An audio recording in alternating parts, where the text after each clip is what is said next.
Please welcome Michael Biltz, Managing Director of Accenture Technology Vision. We're going to talk a little bit about technology, and specifically the massive amount of change that we're all going through right now, driven by technology. So what does that mean? To Accenture, it really means that we have to recognize that about a quarter of all of the services that we provide our client is fundamentally based off of software, technology, and solutions that did not exist 5 years ago.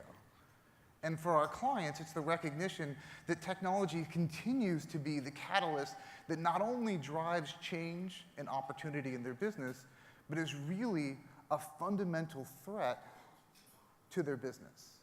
And you don't need anything more to look at than a statistic. So if you go back to the year 2000, you look at the Fortune 500 companies there, and what you'll realize is that now 52% of those companies no longer exist. That's the level of change that we're fundamentally talking about here. And nobody's going to be surprised of what's causing it. Social is changing the way that we communicate to each other, how we talk to our customers, how our customers interact with their families, friends, and loved ones. Mobility means that suddenly technology and digital access is everywhere. There's never a time that we're not with our phone, that we can't be reached out to, that we can't create some sort of experience for us. Cloud is changing how we build all of our systems, and analytics let us understand who we are, how we work, how our employees work, how our processes goes, what our customers are doing, what our customers want, and it gives us the ability to fundamentally change our companies using better decision making. But I want you guys to think about these technologies a little bit differently.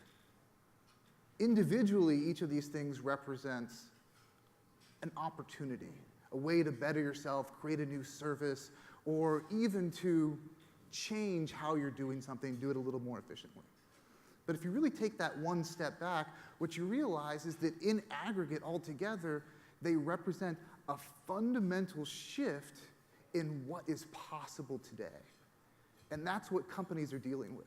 Companies aren't just dealing with how do I evolve to that next step. Rather, they're being asked to reimagine themselves that said, if I were to build my company today, how would I build it? What's the business model I would use? How would I sell my service? Would I sell services? How would I position myself, and what's the technology that I use to build and grab there? That's today. Now, problem is that even that's starting to change.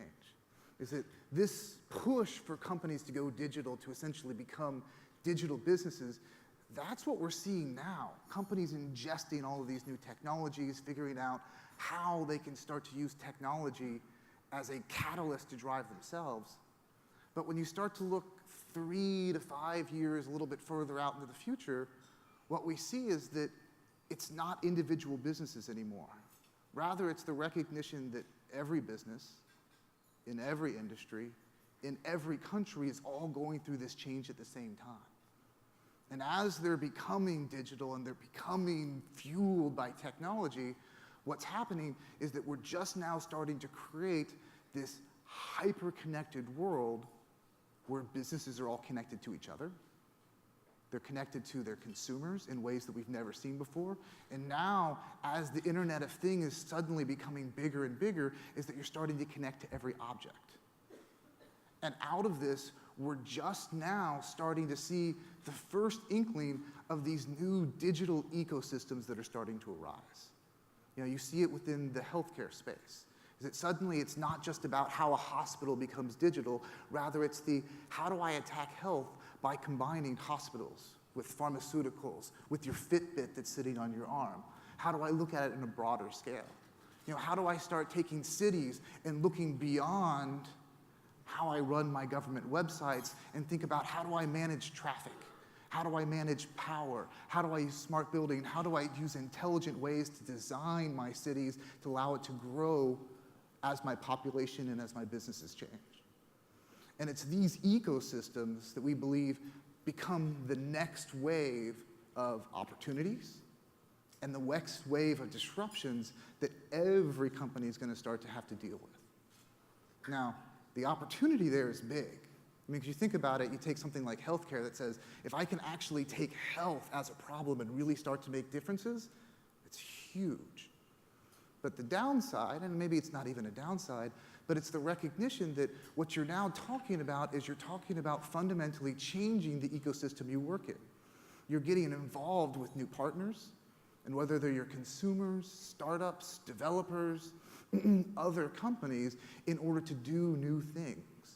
And more than that, your success is going to fundamentally depend not just on what you do, but the success of the whole ecosystem at large. And that's going to change how you deal with your partners, who you choose as your partners, how you deal with your consumers, how you compete, the services you have, and even some of the business models that you're going to be using or looking at using to run your business. And all of those things are starting to happen today.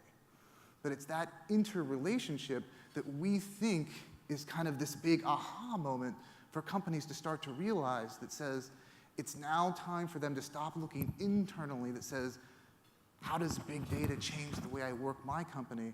And start looking externally that says, now that big data exists, now that these technology exists, how do I start to get myself involved with these broader ecosystems? Who are going to be my partners? And what's this future I'm going to start driving towards? And this is what we're terming the we economy. Now, with that, I often find that the easiest way to make these things real is to use some examples. So with that, I'm going to invite Ted up to join me here. Ted Gertner with Vice President of Comcast Business for the California region. Excited to be here today, Michael. Thank you very much. Absolutely. Good to see you guys. Please sit down. So let's start with a little bit of context. Sure. Your industry is obviously rapidly changing, just like everybody else's. What's really been the driving force and changes over the last few years that's changing Comcast? So several things. I mean, if you look 5-10 years ago, I think we were competing for the next video household, the next internet connection, whatever it may be. And as you looked over the last 7-8 years, everybody started to be aware of the fact that, hey, this long tail was out here, as we've often referred to it, all these new technologies coming up, and the discussion was happening, who are we going to be competing against in the future? And obviously that's evolved dramatically in the last few years with the we economy, with the Internet of Things, to a world where you can't compete against that long tail. As I mentioned earlier, it's become the long nose, right? Since everybody can access it, we have the bandwidth out there in the marketplace for everybody to be able to access those applications directly. It's really, how do you capture it? How do you partner with that world to provide the ultimate user experience? And that's what Comcast is executing on every day right now, which is how do we create the user experience community that allows users most effectively take advantage of all of those applications to better their lives, better how they do business. So let's start with internally for Comcast. Sure. Is that it's obviously a huge change for what you're doing.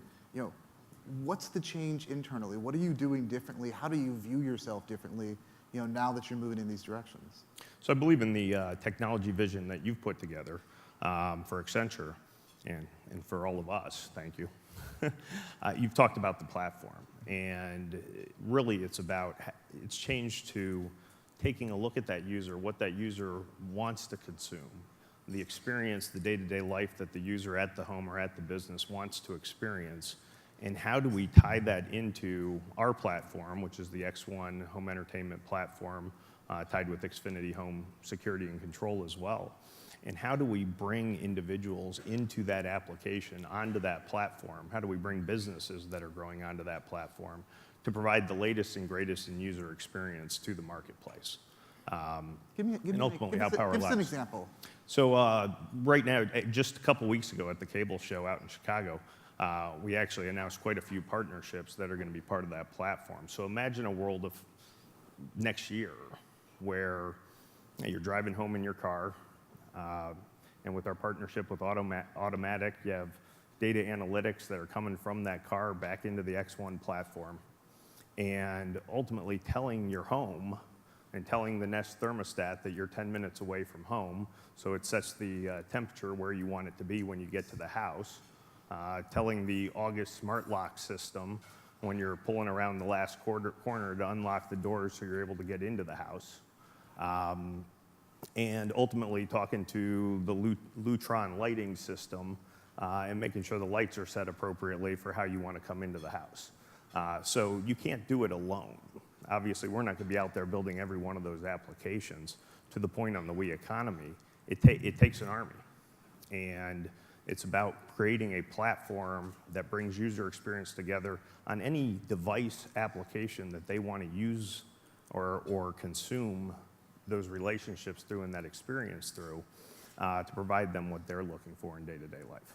So platforms seem to be, I'm going to say, one of the new buzzwords. You got it. So let me start for the audience here. So define what you mean by platform. So a platform is, it's moving it into the IP universe, so it's accessible to everyone.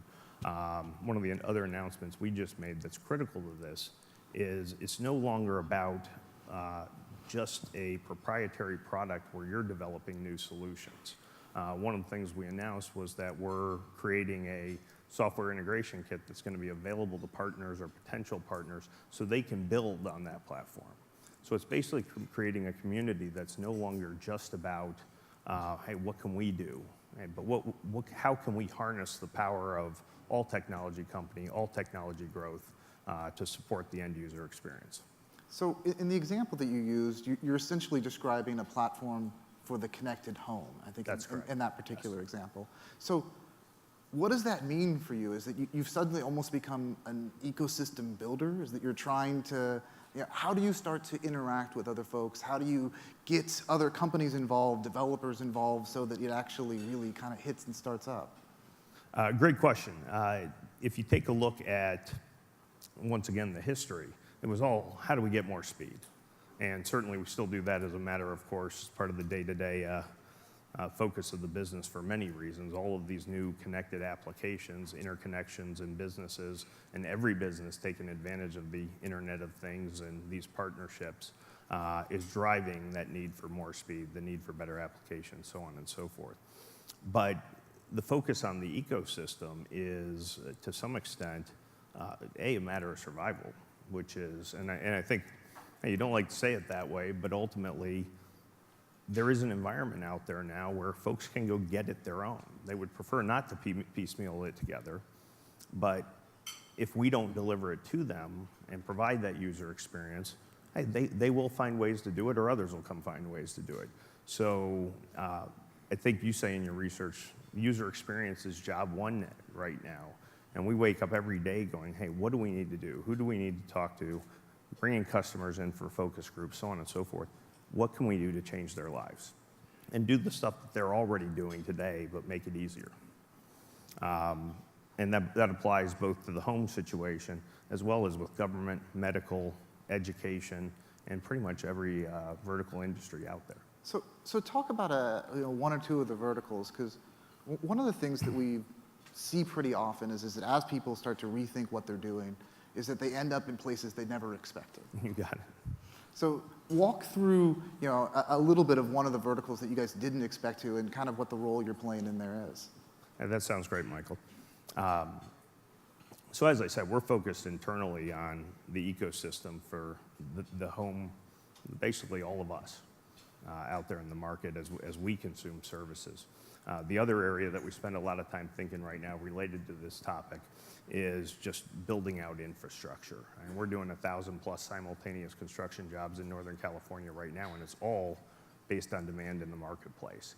We're seeing 50% increase in capacity in the market, or bandwidth demand in the marketplace on an annual basis, which is massive pace, and it's accelerating. And just this year, we've seen 10 times the requests for 10 gigabit connections than for Ethernet services with low latency, high capacity, than we saw 2 years ago. So the demand's going up dramatically. And the big drivers are really threefold. One is the move to the cloud. I think if you look 3, 4, 5 years back, we were in a position where folks were debating, hey, do I move to the cloud?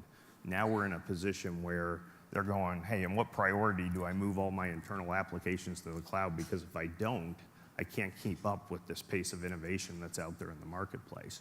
The second thing driving it is the quality of experience that users are looking for in the business community and in the home community, and in some cases they need.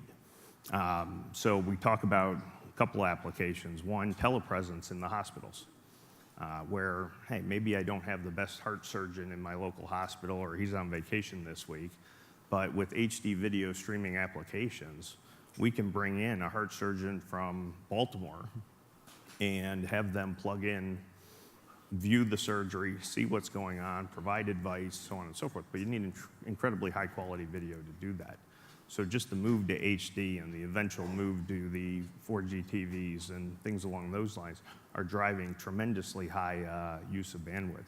If you go to education, we talked about distant learning has been a buzzword for a long, long time. But now you're not talking about just how does somebody remotely take a class. You're talking about how do, for underserved schools or subjects that you don't see a lot of people at a given school take, let's say it's a foreign language or whatever it might be, you can now have remote teaching where you have 1 or 2 students from every school on an HD platform that's carrying 10 HD feeds from multiple schools, as well as voice over IP capabilities, so that they can treat it just like an in-person classroom experience. And then you add to it on the big data front. We're now at every school, every university, college campuses, we're now capturing streaming video from cameras to be aware of what's going on the campus, aware of any incidents, so on and so forth on a day-to-day basis. And that's typically kept for up to a month. There's now more IP camera traffic for video out there in the marketplace for the first time ever than there is TV video streams.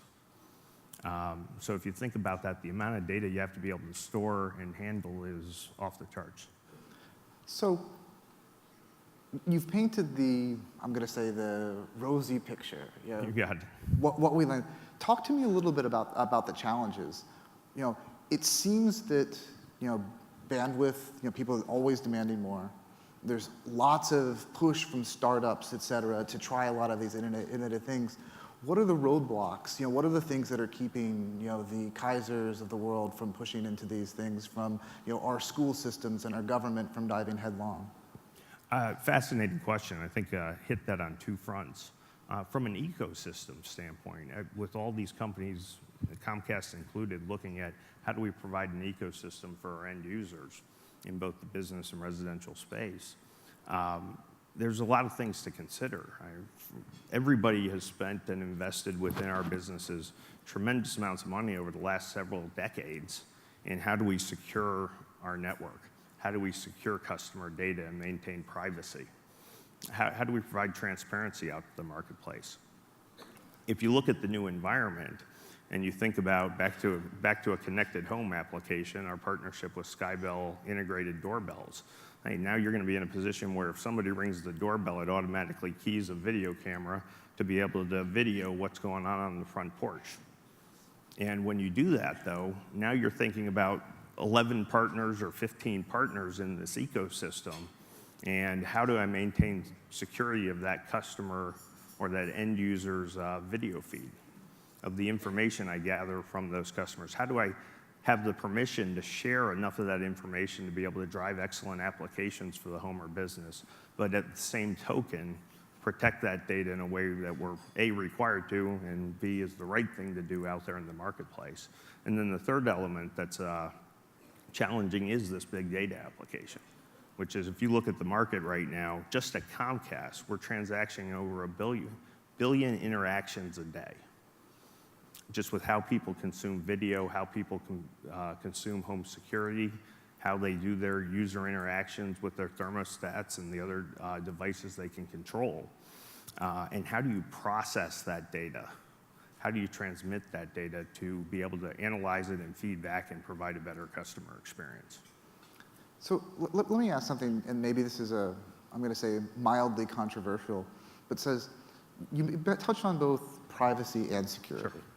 And I know that both happen to be extraordinarily hot topics right now. But the reality is that when you actually look at the negatives of when Sony had their breach, when Target, used big data and had some very questionable results, is that they all turned into big splashes, but the reality is it didn't actually seem to result in any fines. Most of their stock prices, almost immediately went back up to where they were.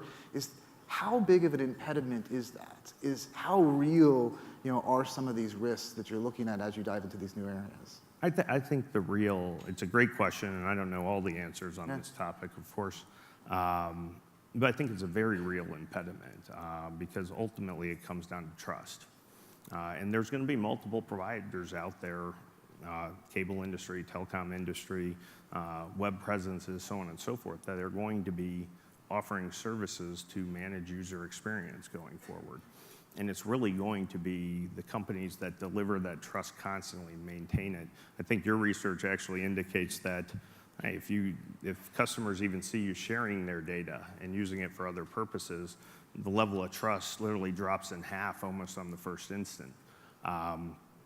So it's going to be critical to maintain that trust, and it's going to be that user relationship and really seeing a partnership with the end customer that's really going to drive the future economy and growth of companies going forward.